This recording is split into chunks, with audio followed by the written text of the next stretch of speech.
We're finally gonna, because I bring this game up all the fucking time. And you know what? Let's give a little proper full context to why I love it. I'm gonna stick a big old asterisk on the sentence why I love it, however, and explain that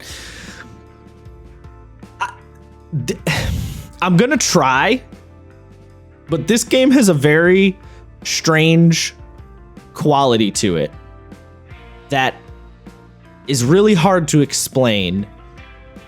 And what makes it good is not immediately obvious when you just read the game, but when you play it, and if you play Apocalypse World to the hilt as the game, which is to say, like, as the game tells you to, like, you play it as intended, this game has an emergent magical quality that I don't fully understand how it does it or how it works, but it just works. Todd Howard, it just works. Interesting. Every single I was explaining to my girlfriend about this. Every single campaign I've played in Apocalypse World, which has been quite a few at this point, has always devolved's not the right word, has always expanded into Crazy Town, no matter what I as the GM have tried to do or other GMs have tried to do when running it. Like, Apocalypse World is this unwieldy beast that always goes in directions you just would not have ever expected, and it always gets weird by the end. Like, you never have a game that ends and everyone's like, well, I definitely expected that to happen. It never ends how anyone expected to happen. Shit goes crazy without fail. And I cannot identify what about the game is doing that specifically. I think it's just a really complex interplay between how all of the moves work and how the game tells you to respond as a GM, that the web just intertwined so perfectly that the chaos brews no matter what. If you not only does the writer Vincent Baker tell you not to do this, but if you go into Apocalypse World with a kind of D&D-esque mindset where you want to tell you have a narrative in mind, you have a point A and a point B that you want to get to, this game will fight you every step of the way. It will not work. You can't do it. I know this sounds like I'm being hyperbolic, but unless you ignore the game, like you just disregard what it tells you to do in several situations, you cannot make a pre-planned story. It just will not happen. No matter what. I promise. And I know it sounds like I'm saying the game is sentient or some shit. It's not, but boy, does it feel like it sometimes. No, I mean, so I picked this up just from like basic reading. The game cannot be, I don't think it's possible. Like, given how the game expects you to sort of be intrinsically reactive in a very sandboxy way to your players. Yes. I do not think you can pre-plan things because your players will inevitably just not do them. Because you are like not you're not do them equipped, or they'll try to do it and they'll get like a middling success, and so you have to throw extra qualifiers on what they're doing. Right. Like, you get it, but also, it's that weird thing, and it's weird to say this, but the players are not, they can't, like, the way that their character sheets are built is so unconducive to running conventional story in the D&D kind of way that, like, your characters just will not do it, right? There is no perception check. That's not how you can even think about writing the game.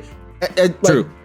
It's impressive because, Josh talks about this game a lot, and, having read through an amount of it over the last couple days, I literally had to sit down and go, how would I have run that? Because, the game gives you, like, examples on how to do things. Yes. And I found myself running into walls because I was like, oh, well, I would have them. Oh, I can't have them. They have to do that. Yeah. Yeah, you as the GM also, important thing to point out in this game, you as the GM do not roll dice. Ever. You do not touch dice. Which to some people that might be what would be the opposite of a selling point? A detriment. A detriment, I guess. Yeah. Some people might consider that a negative, that you as the GM never roll dice. And I understand why you might have that mentality, because it is fun to roll the clicky clack math rocks. I get that. But I tell you, give it a shot. Running this game is so funny because as the MC, you sit there. The GM in Apocalypse World is called the MC, short for Master of Ceremonies. They're very explicitly not called the Game Master because you're not really... You're mastering the ceremony, which is to say you're conducting all the crazy shit that's happening, but you're not really dictating all the crazy shit that's happening. No, the game sort of will develop a mind of its own if you follow its basic rules. It very much develops a mind of its own. Oh yeah. Like, shit, what was fuck? What was I just saying? Oh yeah, you don't roll dice in this game. It is so interesting to sit back in your chair and just the player says, I would like to do X, Y, or Z, and you as the MC say, okay, roll me this move, and then just interpret. It's like you're like interpreting tarot cards. Basically, that's the whole game. Like the players roll dice, you look at what move they did, you interpret. You just do that over and over and over again. You're constantly interpreting the numbers that appear before you and how they should interact with what's going on. You're this weird oracle of chaos. Like I don't even know. It's hard to explain. It's hard to explain until you run the game. You're like a spirit medium. The NPCs inhabit you and they move through you, but you are not in control of them because the game says the characters have to react in a logical way that a character would react. So you just kind of have to look at them and go, well, what would this character do?